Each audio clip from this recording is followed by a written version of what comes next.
Assalamualaikum warahmatullahi wabarakatuh. Perkenalkan, nama saya Nesa Fadilah Ramadhani dengan NIM 250420084.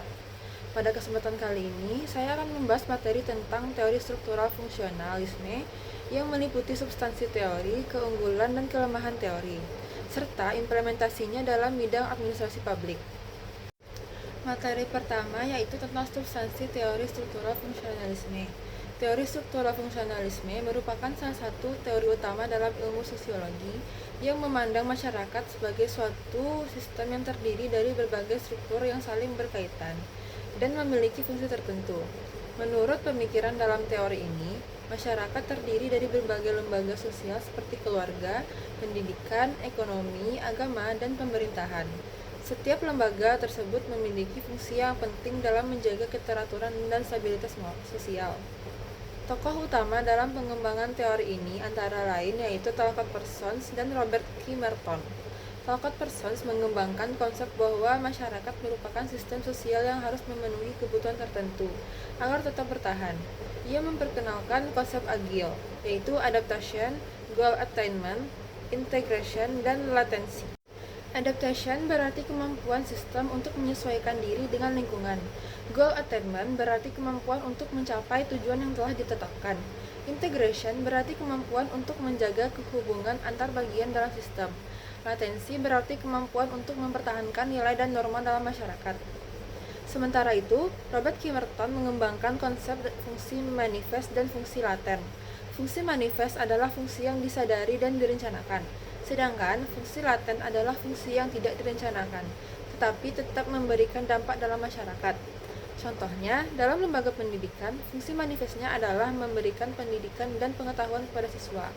Sedangkan fungsi laten dari pendidikan bisa berupa terbentuknya jaringan pertemanan atau meningkatnya kedisiplinan sosial. Teori ini menekankan bahwa stabilitas masyarakat sangat bergantung pada keseimbangan fungsi dari setiap struktur sosial. Apabila salah satu struktur tidak menjalankan fungsinya dengan baik, maka dapat menimbulkan gangguan dalam sistem sosial secara keseluruhan. Lanjut materi kedua tentang keunggulan teori struktural fungsionalisme. Teori struktural fungsionalisme memiliki beberapa keunggulan yang membuat teori ini banyak digunakan dalam analisis sosial. Keunggulan pertama adalah teori ini memberikan pemahaman yang sistematis tentang bagaimana masyarakat bekerja sebagai suatu kesatuan. Teori ini membantu kita melihat hubungan antar bagian dalam masyarakat secara menyeluruh, bukan secara terpisah. Keunggulan kedua adalah teori ini membantu dalam mengidentifikasi fungsi dari setiap lembaga sosial. Melalui teori ini, kita dapat mengetahui peran dan tanggung jawab masing-masing lembaga dalam menjaga keteraturan sosial. Keunggulan ketiga adalah teori ini sangat berguna dalam menjaga stabilitas dan keteraturan dalam organisasi maupun masyarakat. Teori ini menekankan pentingnya kerjasama dan koordinasi antar bagian agar sistem dapat berjalan dengan baik. Nah, keunggulan lainnya adalah teori ini mudah diaplikasikan dalam analisis organisasi formal, termasuk organisasi pemerintahan. Dalam organisasi pemerintahan, setiap unit kerja memiliki tugas dan fungsi yang jelas, sehingga pendekatan struktural fungsionalisme dapat digunakan untuk melihat apakah setiap bagian telah menjalankan tugasnya dengan optimal. Misalnya, dalam organisasi pemerintah daerah, terdapat dinas pendidikan, dinas kesehatan, dan dinas perhubungan. Masing-masing memiliki fungsi tertentu yang mendukung pelayanan kepada masyarakat. Jika semua dinas bekerja sesuai dengan fungsinya, maka pelayanan publik akan berjalan secara efektif. Selanjutnya, kelemahan teori struktural fungsionalisme. Meskipun memiliki banyak keunggulan, teori struktural fungsionalisme juga memiliki beberapa kelemahan yang perlu diperhatikan. Yang pertama adalah teori ini terlalu menekankan pada stabilitas dan keteraturan, sehingga cenderung mengabaikan konflik yang terjadi dalam masyarakat. Padahal dalam kenyataannya, konflik sosial merupakan hal yang tidak dapat dihindari dalam kehidupan sosial. Kelemahan kedua adalah teori ini cenderung melihat perubahan sosial sebagai proses yang lambat dan bertahap. Dalam era modern, perubahan sosial dapat terjadi dengan sangat cepat, terutama akibat perkembangan teknologi dan globalisasi. Lalu kelemahan ketiga adalah teori ini dianggap kurang kritis terhadap ketidakadilan sosial. Teori ini lebih fokus pada bagaimana sistem tetap berjalan, bukan pada bagaimana sistem tersebut dapat menciptakan keadilan bagi semua anggota masyarakat. Kelemahan lainnya adalah teori ini terkadang terlalu menekankan bahwa semua struktur memiliki fungsi yang positif. Dalam kenyataannya, tidak semua struktur sosial memberikan dampak positif. Ada juga struktur yang justru menimbulkan masalah atau ketimpangan sosial.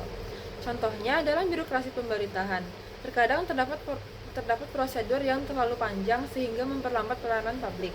Kondisi seperti ini menunjukkan bahwa tidak semua struktur selalu memberikan fungsi yang efektif. Selanjutnya, materi tentang implementasi teori dalam bidang ADM publik. Dalam bidang ADM publik, teori struktural fungsionalisme memiliki peran yang sangat penting dalam memahami bagaimana organisasi pemerintahan bekerja. Organisasi pemerintahan terdiri dari berbagai unit kerja yang memiliki fungsi masing-masing, seperti perencanaan, keuangan, sumber daya manusia, dan pelayanan publik. Setiap unit memiliki tugas tertentu yang saling berkaitan dalam mencapai tujuan organisasi. Dengan menggunakan pendekatan struktural fungsionalisme, organisasi pemerintahan dapat mengatur pembagian tugas secara jelas sehingga tidak terjadi tumpang tindih pekerjaan. Contohnya, dalam suatu instansi pemerintah, bagian keuangan bertugas mengelola anggaran, bagian perencanaan bertugas menyusun program kerja, dan bagian pelayanan publik bertugas memberikan layanan kepada masyarakat. Apabila salah satu bagian tidak menjalankan tugasnya dengan baik, maka seluruh sistem akan. Teori ini juga dapat diterapkan dalam penyusunan kebijakan publik. Kebijakan publik harus dirancang sedemikian rupa sehingga setiap bagian dalam organisasi memiliki fungsi yang jelas dan dapat mendukung pencapaian tujuan organisasi. Selain itu, teori ini juga membantu meningkatkan koordinasi antar unit kerja dalam organisasi pemerintahan. Koordinasi yang baik akan menghasilkan pelayanan publik yang lebih efektif, efisien, dan responsif terhadap kebutuhan masyarakat. Dalam konteks reformasi birokrasi, teori struktural fungsionalisme dapat digunakan untuk mengevaluasi apakah struktur organisasi yang ada sudah sesuai dengan fungsi yang dibutuhkan masyarakat. Nah, sebagai kesimpulan, teori struktural fungsionalisme memandang masyarakat sebagai suatu sistem yang terdiri dari berbagai struktur yang memiliki fungsi masing-masing dalam menjaga stabilitas sosial. Teori ini memiliki keunggulan dalam membantu memahami keteraturan dan kerjasama antar bagian dalam masyarakat maupun organisasi. Namun, teori ini juga memiliki kelemahan karena cenderung mengabaikan konflik sosial dan perubahan yang cepat. Dalam bidang ADM publik, teori ini sangat bermanfaat untuk memahami pentingnya pembagian tugas, koordinasi, dan kerjasama antar bagian dalam organisasi pemerintahan.